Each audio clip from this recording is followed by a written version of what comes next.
Good morning. Welcome to our Unitarian Universalist Congregation of Greater Naples, GLBT Pride Service. I'm Jan Juergens. Steve Espinosa and I are co-chairs of the Social Justice Committee.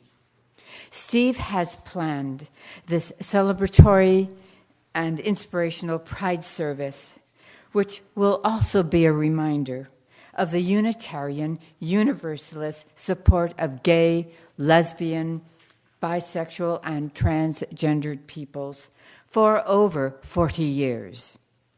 UU congregations throughout the United States and possibly even the world work to promote acceptance, inclusion, understanding, and equity for LGBT persons of all ages, colors, and genders.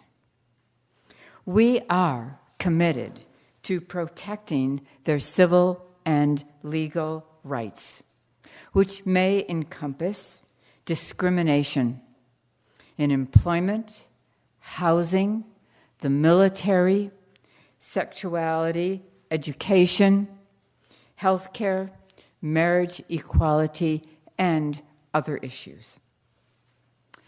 No matter if you are a member of the Unitarian Universalist Congregation of Greater Naples for a few or for many years, a first time or a recent visitor, we extend to you a warm welcome. In other words, we're really glad that you decided to join us this morning. Please join us also after the service for refreshments, friendship, conversation on the patio and the dining area. If you would silence your technological devices during the service, it will be greatly appreciated. And if you should need a hearing device or a large print hymnal, they are available in the back of the sanctuary, and an usher would be glad to bring one to you. So now, let us begin.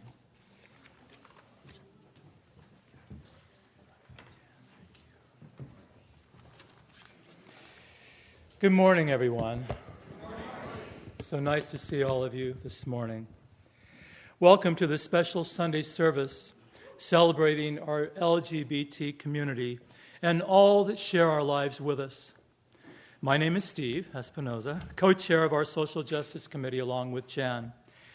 Having found such a supporting congregation, it is important for me to say that the celebration today is for all of us that share the cause of equality, acceptance, and affirmation of one another. It is a great pleasure to introduce Tropical Storm, our guest musicians. Some of us here attended the PFLAG Interfaith Convocation a few months back at Unity. Some of us here attended that, and I, for one, was very impressed with their message, was inspired with their joy, and I thought that this congregation would really enjoy them today in this special service. I invite you to feel no pressure at all to hold back your applause this morning.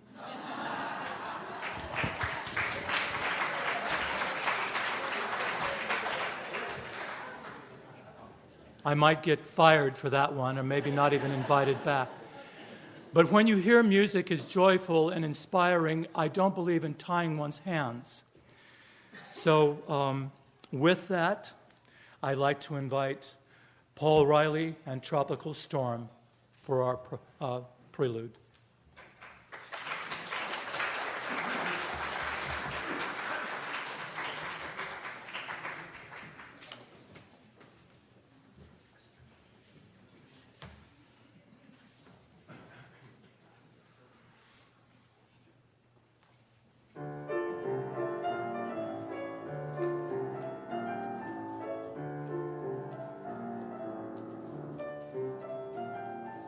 When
Such great energy.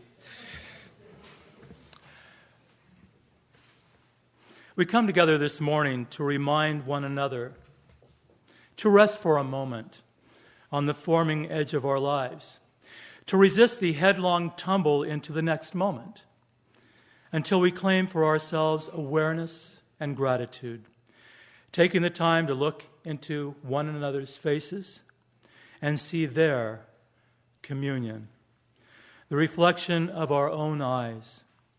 This house of laughter and silence, memory and hope is hallowed by our presence together.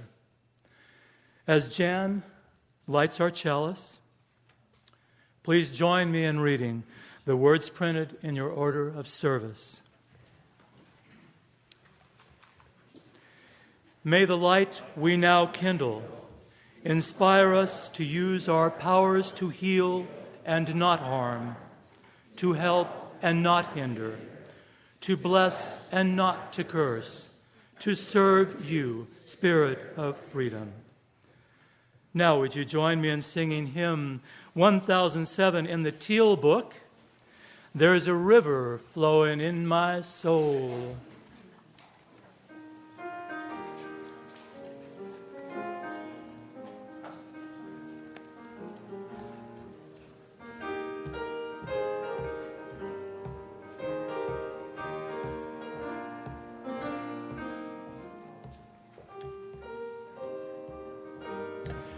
Would you please rise in body or spirit, please?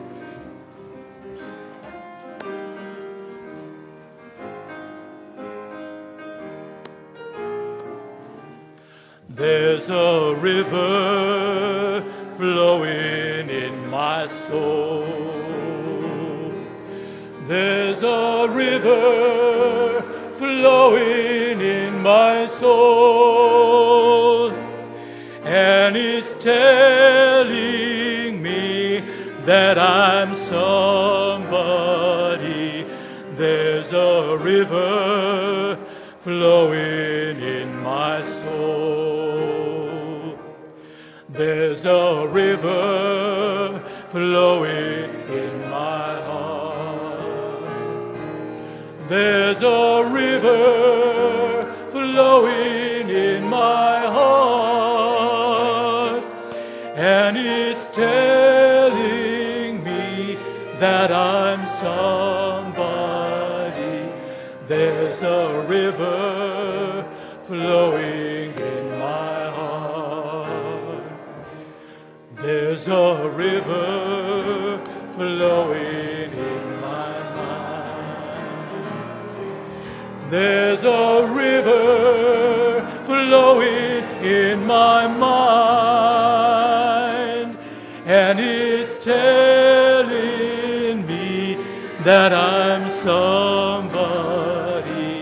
There's a river flowing in my heart. First verse again. There's a river flowing in my soul. There's a river flowing in my soul. And it's telling me that I'm somebody. There's a river flowing in my home. There's a river flowing in the river flowing. There's a river flowing in my heart.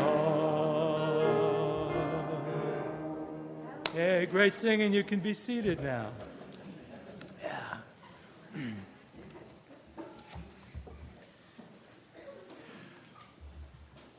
Normally at this time we would share joys and sorrows, but this morning I would like us all to take a moment and just look around the room.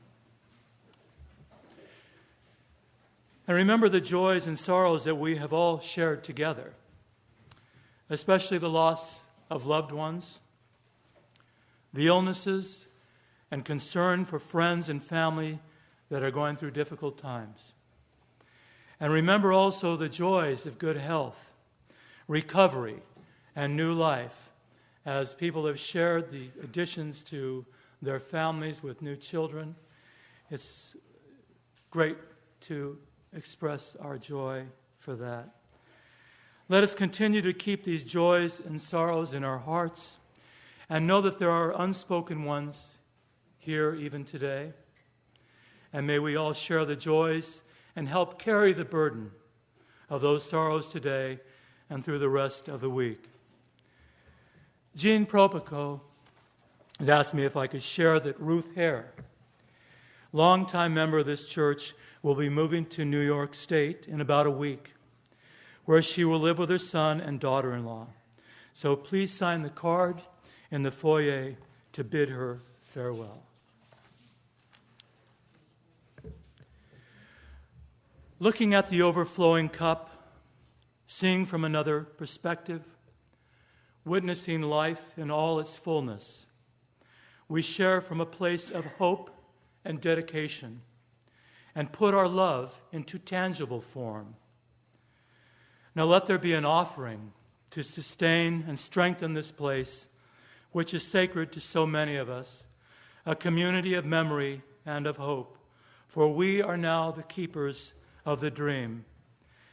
If you are a new member, or I should say if you are a brand new visitor today, please consider yourself our guests and don't feel the need to give an offering today. If you do, and you do it joyfully, that's wonderful. But you are a guest today.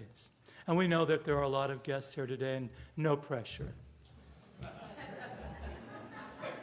I really meant no pressure. But if you're feeling pressure, go for it. So if our ushers would come forward, we'll now collect our morning offering.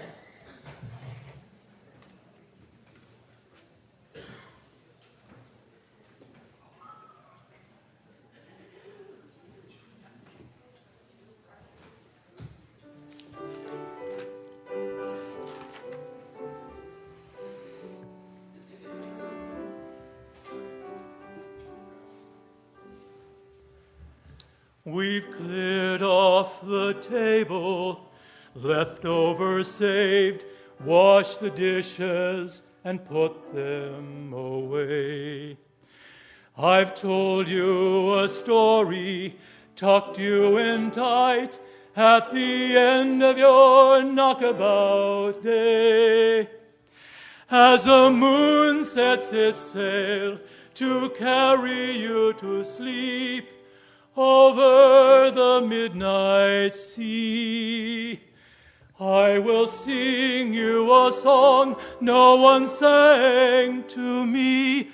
May it keep you good company. Oh, you can be anybody you want to be. You can love whomever you will. You can travel any country where your heart leads and know that I will love you still. You can live by yourself. You can gather friends around. You can choose one, special one. And the only measure of your words and your deeds will be the love you leave behind when you're done. There are girls who grow up strong and bold. There are boys quiet and kind. Some race on ahead, some follow behind. Some go in their own way and time.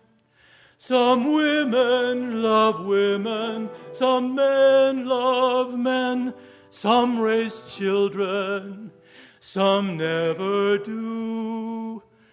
You can dream all the day, never reaching the end of everything possible for you.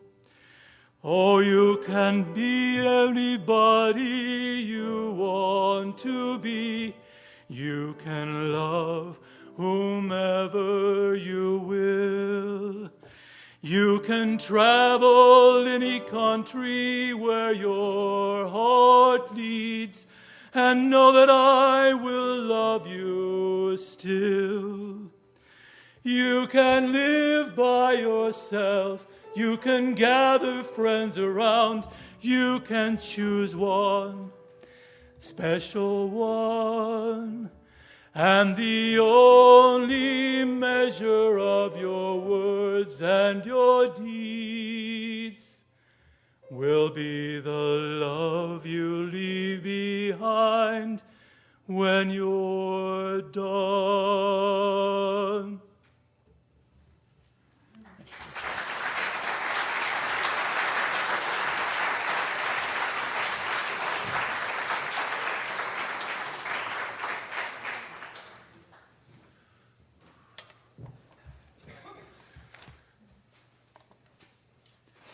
Oh, thank you. That was my gift. I wasn't even going to sing that today, but Richard talked me into it because the words are so precious. So thank you for helping me get through that. May the offerings given here be carefully dispersed for the good of this community and our outreach abroad.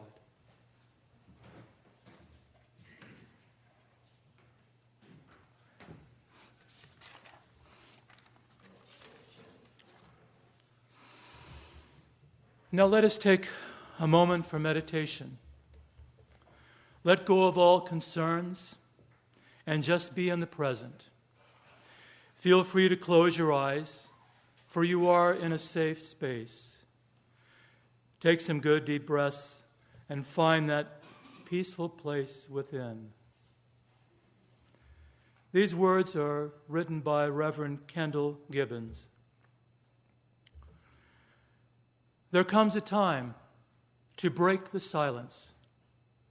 There comes a time to move beyond the fear. There comes a time to speak one's truth, even if it will not be welcome.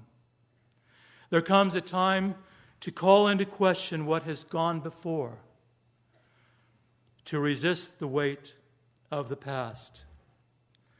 There comes a time for the singing of a new song, for a different way of being, for the claiming of power. There comes a time when the truth shall at last make us free.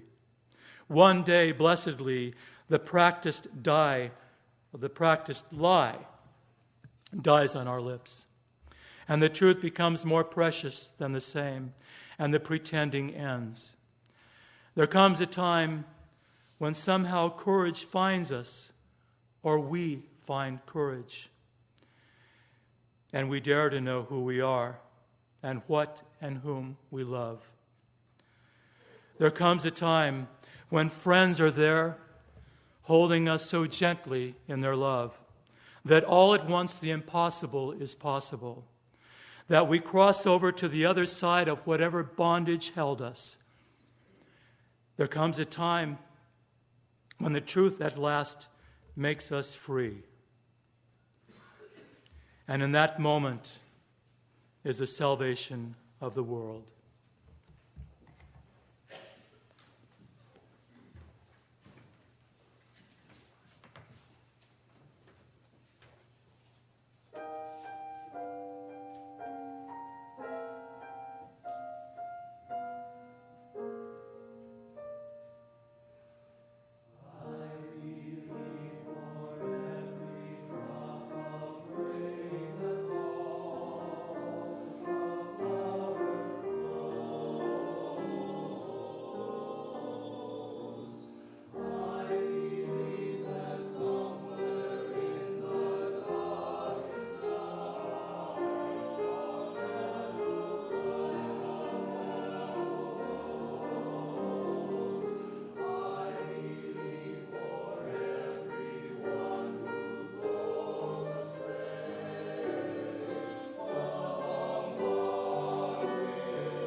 Thank you, guys. That's lovely. This reading is a quote by Paul Robeson, the great early 20th century singer. I shall take my voice where there are those who want to hear the melody of freedom, or the words that might inspire hope and courage in the face of despair and fear. My weapons are peaceful, for it is only by peace that peace can be attained. The song of freedom must prevail.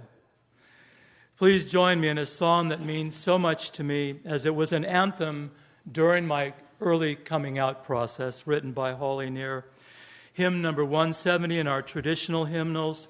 We are a gentle, angry people, and we will sing verses 1, 2, 5, and 6. That's 1, 2, 5, and 6. Some of you might remember this song.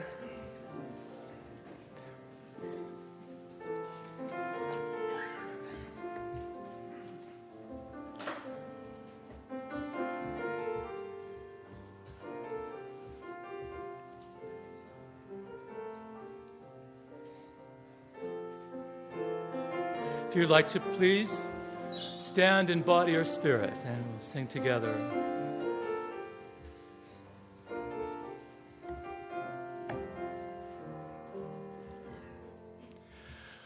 We are a gentle, angry people, and we are singing for our lives.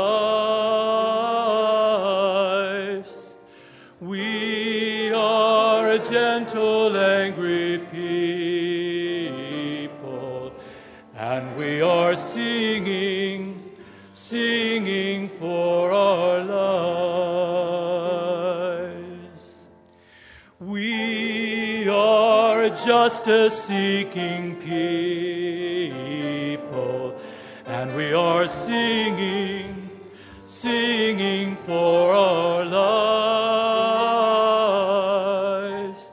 We are a gentle-seeking people, and we are singing for our lives. We are gay and straight together, and we are singing for our lives. We are gay and straight together, and we are singing for our lives. We are a gentle, loving people, and we are singing for our lives. We are a gentle, loving people, and we are singing for our lives. You may be seated. Wonderful singing. Gosh, I love that song.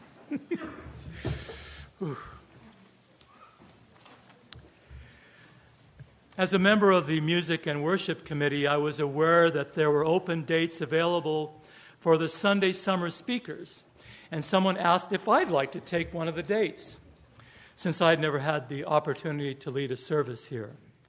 Well, I said yes and thought 4th of July weekend would be perfect, since we are celebrating freedom and independence here in our country. And this message is about freedom. Yet there were many angles of how to present an LGBT service because of all the issues. But one question kept popping up as I began to prepare during Pride Month, which is June. Actually, June would have been a better month for the service, but the dates were already filled in, so we had to do it today. Anyway, getting back to the topic of today's message, I was all over the articles about Pride Month that were in the media. And there were several commentaries about the need for gay pride. One of the articles was actually titled, "Does Gay Pride Matter?" And I thought it was an interesting question, so I pursued it. First, I went back to the good old internet and typed in gay pride. And from Wikipedia, I got this. Gay pride, or LGBT pride, is the positive stance against discrimination and violence toward lesbian, gay, bisexual, and transgender people to promote their self-affirmation, dignity, equality rights, increase their visibility as a social group, build community, and celebrate sexual diversity and gender variance. Pride, as opposed to shame and social stigma, is the predominant outlook that bolsters most LGBT rights movements throughout the world. Pride has lent its name to LGBT-themed organizations, institutes, foundations, book titles, periodicals, and even a cable TV station, and the Pride Library. So my answer to that question, does gay pride matter in 2014, you'd think should be pretty obvious. But this question of gay pride comes up from time to time with my partner Ken and I. Pardon me, Ken and me. We were invited a few weeks ago to attend the Stonewall Festival in Wilton Manors near Fort Lauderdale. I don't know if you know what that is, but it's a gay pride festival. And we did attend that with our good friends Nick and Jan. About 2 months, we'd actually talked about taking a drive up to St. Petersburg for their Pride Festival. Nick is a great photographer, and he always finds really wonderful images at the Pride Festivals, and we've actually bought a couple of those, which are cool. Well, so when I asked Ken if he'd like to drive up, his answer was, "Not really." And I said, "Come on, it'll be great." "But I'm post-gay," he said.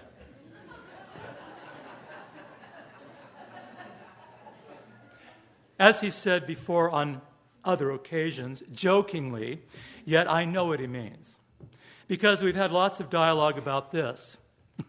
In his mind, because of all the progress that's been made for LGBT acceptance, there's no need to have the parades and festivals, since it becomes rather exclusive and just creates more division in things. Moving forward in equality and acceptance means blending in with the rest of the community. He's comfortable with himself and has moved on from shouting his gayness from the mountaintops. And he has a good point. He doesn't understand the need to have festivals and parades celebrating the fact that we just happen to be gay. Well, back in California, all of our best friends were straight. He always said that we were the token gay couple, dancing at our friends' weddings, anniversary parties, and milestone birthday celebrations. And that's how it should be, right? I mean, if we are really wanting across-the-board acceptance, we shouldn't feel the need to be with our own kind, having our own special month set aside, and exclusive clubs and bars, etc. And as we move to full equality, especially if all 50 states have lifted the ban on same-sex marriage, then are we to stop the festivals and parades?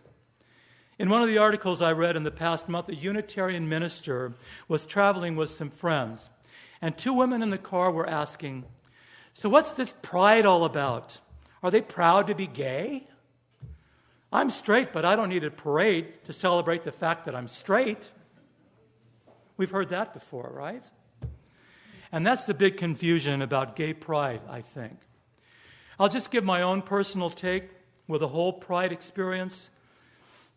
And I could be wrong, yet I think most of us in the LGBT community share the same sentiments about it.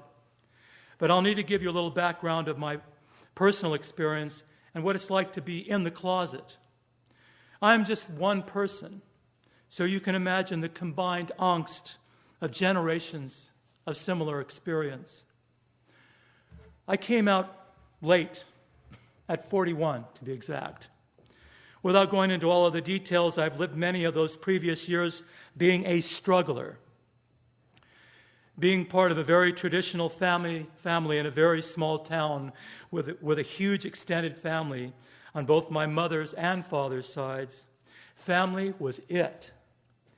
Whatever same-sex attractions I had at that time were not part of the overall plan for my life. At least back then, I didn't even know that there were men and women that actually made a life together in that way. Well, my best friend Tim, well, he knew, obviously. I found out later he'd moved to Palm Springs and was living the gay lifestyle. Gay lifestyle, whatever that means. Now, that's the subject of another sermon. Because I really have to laugh when I hear that phrase, because if anybody knows Ken and me, I don't know what they're talking about. Well, getting back to my small-town upbringing, I was obviously naive and unaware, and that's what happens when one's whole world is confined to such a small place. So I got married just 1 month shy of my 21st birthday. She was a beautiful girl, and she'd be the perfect addition to my family of beautiful mothers, aunts, and cousins. That was 1974. Fast forward to the early 80s and the AIDS crisis, the rising gay movement, and my heavy involvement with a very large, growing evangelical Christian church in Pismo Beach, California. I found the news of the day beginning to expose my deeply buried attractions. It isn't as if I wasn't aware that those feelings were there, but I ignored them for the most part. Until I saw this movie. It's called Making Love, with Kate Jackson, Michael Onkeen, and Harry Hamlin. Pardon me for repeating this because I used this in my Odyssey presentation back in October. If you're not familiar with the film, Kate's married to Michael, a young, attractive doctor. Michael meets Harry during a medical visit. Harry's a free spirit and a little flirtatious. Michael's amused at first, but then begins to feel challenged about his feelings for Harry. So Michael makes an appointment with Harry to discuss all of this. It then becomes a short affair, and that creates a great big mess.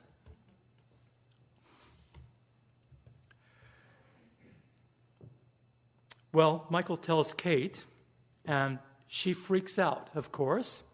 And in the end, Michael works through his feelings. He leaves the marriage. She remarries, has a new great husband, and begins a family.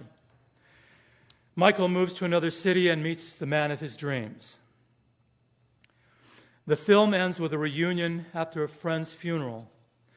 They share a tender moment and both agree that their lives are so much more happier and fulfilling now.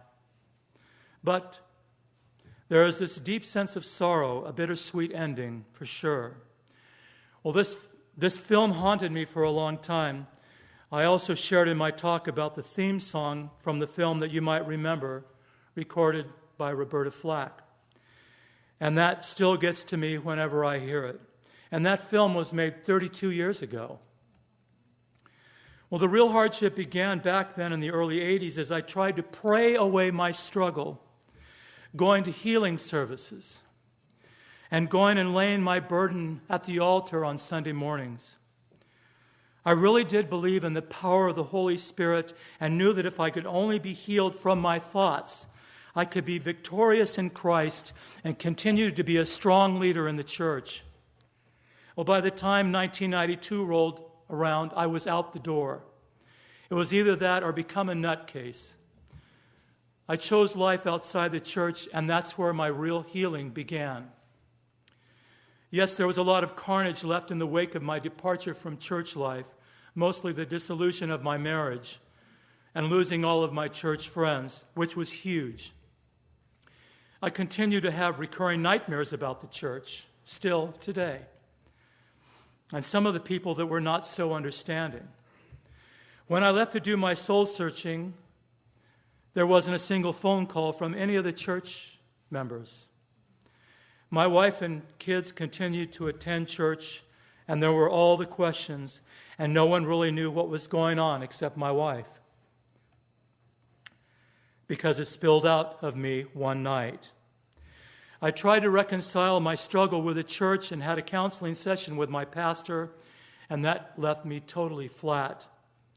I was advised to keep it to myself and continue praying and fighting the good fight. I was okay, he said, because I hadn't acted on my feelings. Well, I wasn't about to. I was married and I had a family.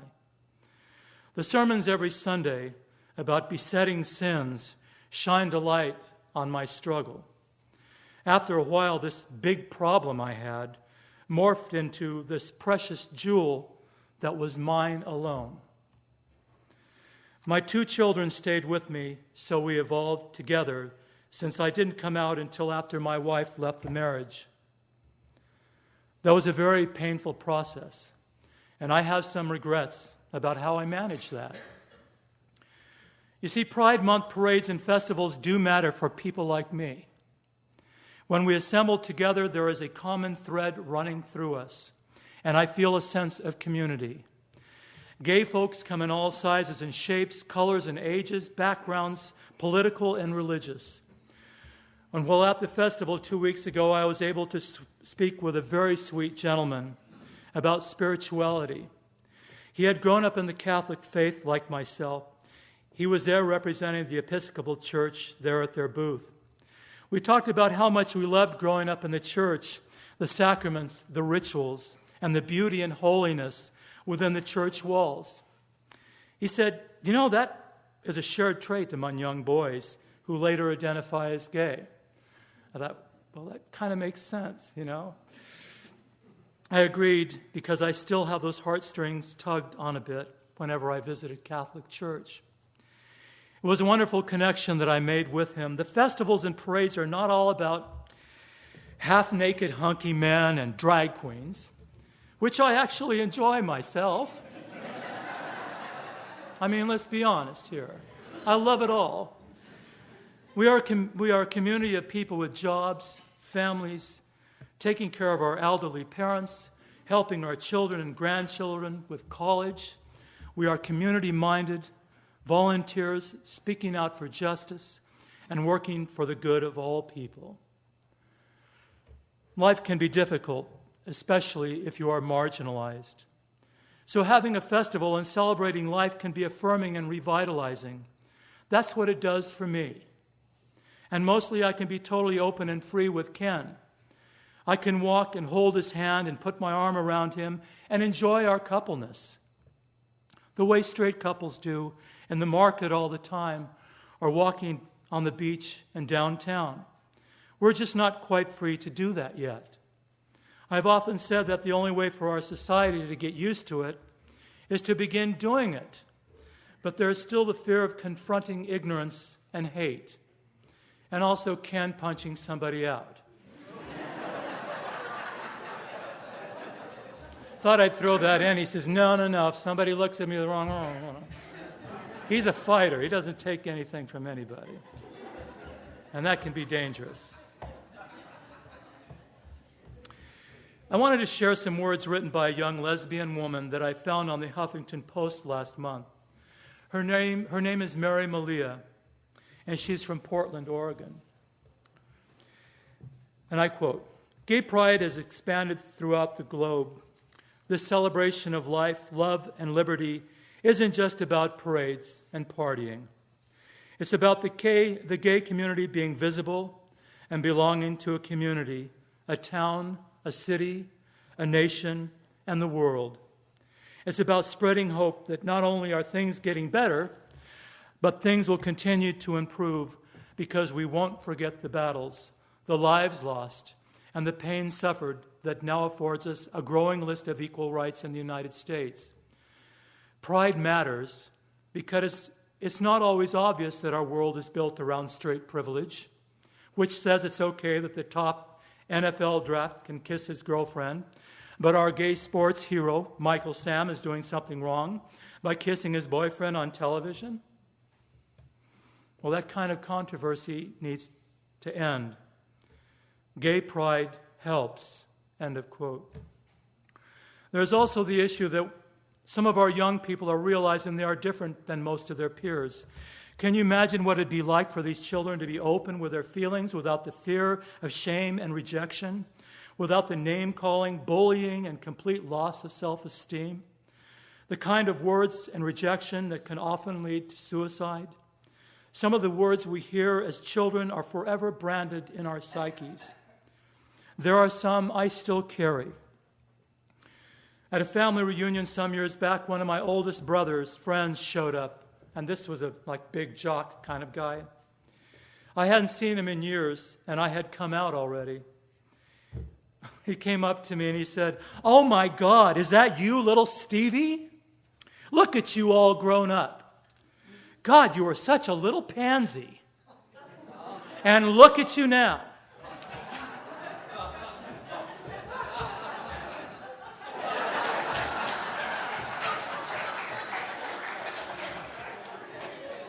What I really wanted to do is just give him a great big lip lock, but I didn't. Well, you can imagine how well I took that, because I remembered being called names like that. There were a lot of things I could have said, but of course I kept the peace.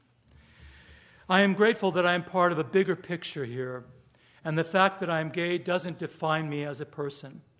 Most of us don't want to be defined by one aspect of our humanity. I know that I'm preaching to the choir for the most part, because our UU is accepting and inclusive. If you are visiting, you are probably an ally or maybe curious. But sometimes these questions go unanswered because no one really asks them. People are either being very polite and respectful, or they don't want to talk about it themselves. I have an entire family back in California that never asked me, what was it like to have all those feelings and never be able to talk about it? When I came out, they just accepted me, but we never talked about anything. Thank you for allowing me to talk about it. Pride is good. Not so much about being proud to be gay, but proud to stand for everyone's right to be free and fearless in 2014. Liberty and justice for all, and may pride live on. Amen and Ashe.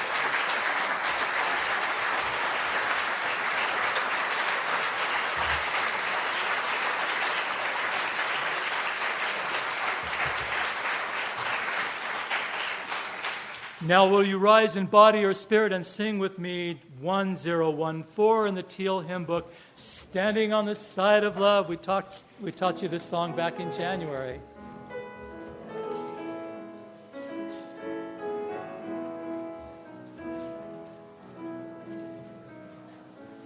The promise of the Spirit,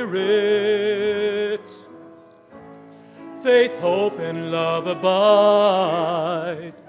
And so every soul is blessed and made whole. The truth in our hearts is our guide.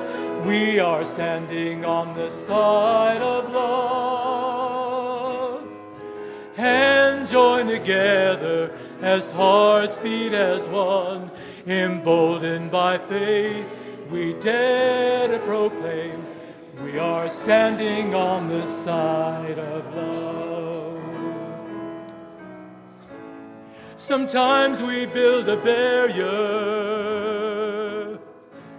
to keep love tightly bound, corrupted by fear, unwilling to hear, denying the beauty we found.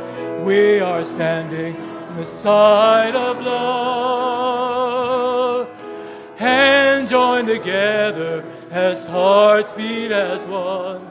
Emboldened by faith, we dare to proclaim, we are standing on the side of love. A bright new day is dawning, when love will not divide. reflections of grace in every embrace, fulfilling the vision divine. We are standing on the side of love, hands joined together as hearts beat as one, emboldened by faith, we dare to proclaim, we are standing on the side of love. We are standing on the side of love.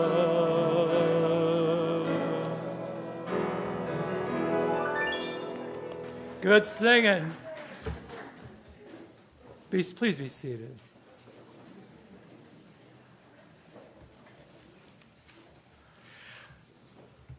Go in peace, live simply, gently, at home in yourselves.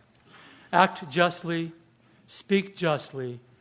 Remember the depth of your own compassion. Forget not your power in the days of your powerlessness. Do not desire to be wealthier than your peers, and stint not your hand of charity. Practice forbearance. Speak the truth or speak not. Take care of yourselves as bodies, for you are a good gift. Crave peace for all peoples in the world, beginning with yourselves. And go as you go with a dream of that peace in your heart. Now, stay seated and enjoy our wonderful postlude by Tropical Storm.